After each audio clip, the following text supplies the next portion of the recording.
Ishmael, representing your government order. And I am Siddhi as a mangrove which is nature witness. And the poster is open to the photo.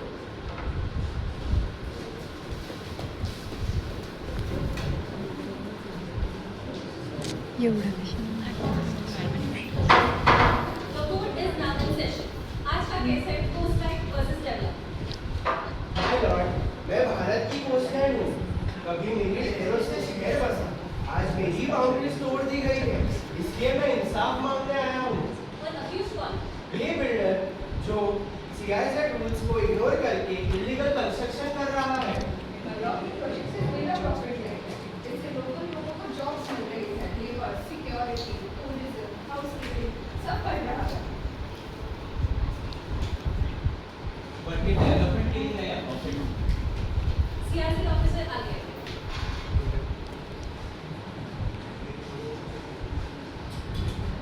और बिना text book खोले बताइए लोगों को कि यहाँ पे गलत क्या हो रहा है.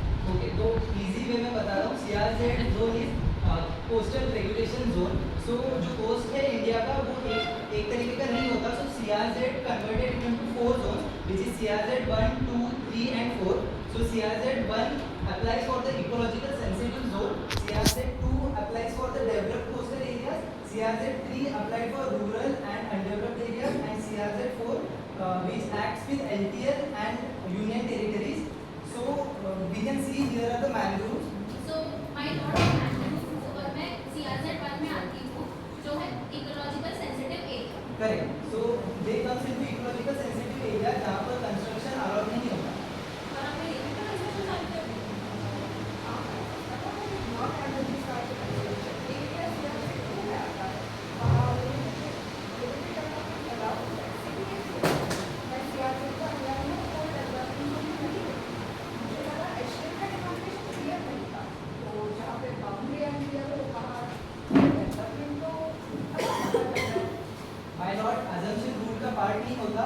By the government there are different plans made for HTL line demarcation जो कि easily available है for each and everyone जो coastline में यहाँ development करना चाहता है. बिल्कुल. हाई लाइन में क्रॉस नहीं कर सकते. Exactly, this is one of the rules. और इस पे लोकल का क्या कहना है. मॅडम यांनी सगळं बांधकाम पाण्यात जवळच चालू केलं आहे. पुढे जाऊन मी पाण्यात पण चालू करेन. मग आता आम्ही काय करायचं. आता तुम्ही आम्हाला न्याय द्या. Correct. ये है violation of CRZ 3 where rural and undeveloped areas there should be a setback of 200 meters from the HTL line. मतलब from 200 meters there should be a setback from HTL line जहाँ hotels commercial projects नहीं बन सकते. And इसके अलावा अगर दूसरी union territories में है तो there are different rules which is CRZ 4 जो हमारे गवर्नमेंट ऑफिसर आपको एक्सप्लेन करेंगे. गवर्नमेंट ऑफिसर हाजिर हो.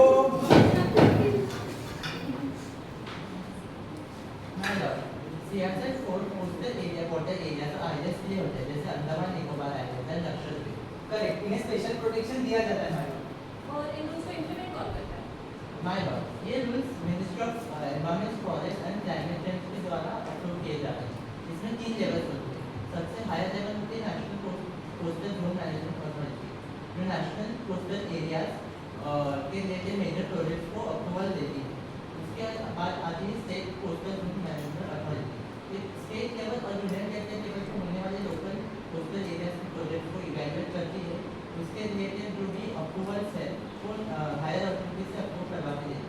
और तीसरी लेवल है डिस्ट्रिक्ट लेवल कोस्टल कमिटी जो एक साइट वेरिफिकेशन करके ग्राउंड इंस्पेक्शन रिपोर्ट बनाती है और हायर अथॉरिटीज को रिपोर्ट करती है. कोर्ट विटनेसेस की बातें सुने. पहला विटनेस. विटनेस मैंग्रोव हाजिर हो. आप अपना रोल बताइए. सो मैं मैंग्रोव हूँ और मैं सीआरजेड 1 में आती हूँ. और आपका इस केस से क्या संबंध है. सो एक्चुअली मेरा कटिंग किया गया है सीआरजेड 1 के क्लियरेंस के लिए.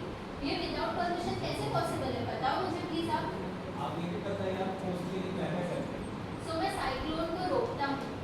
साइक्लोन के इम्पैक्ट को रोकता हूँ और soil erosion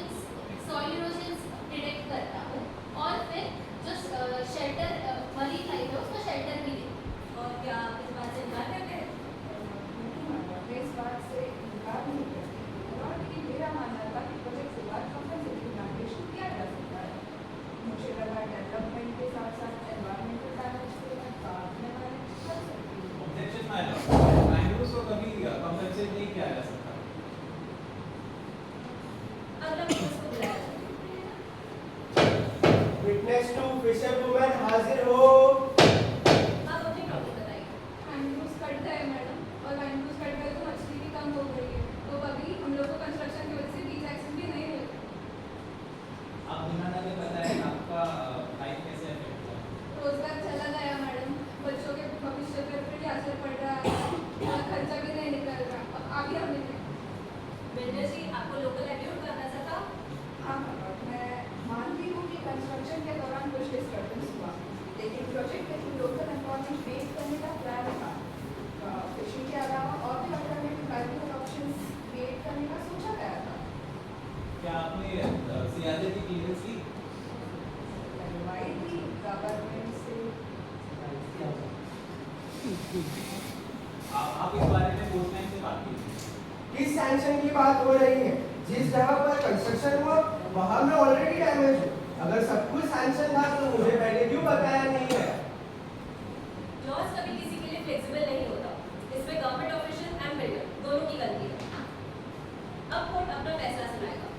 builder is guilty of CRZ violation. Illegal construction will be demolished. Mangrove restoration will be made compulsory. Heavy fine will be imposed on the builder and the government official. And future development सिर्फ CRZ की strict CRZ clearance के साथ होगा। ये मुझे बचाया गया। समुद्र में जाए तो हम बचेंगे। रूल्स फॉलो होंगे तो डेवलपमेंट सस्टेनेबल होगा। मैंने कल आज समझा डेवलपमेंट बिना एनवायरनमेंट के पॉसिबल। अगर मैं सेफ हूँ तो शहर का फ्यूचर भी सेफ है। Case close. सीआरजेड डेवलपमेंट के अगेंस्ट नहीं है, सीआरजेड डिजास्टर के अगेंस्ट है। Thank you.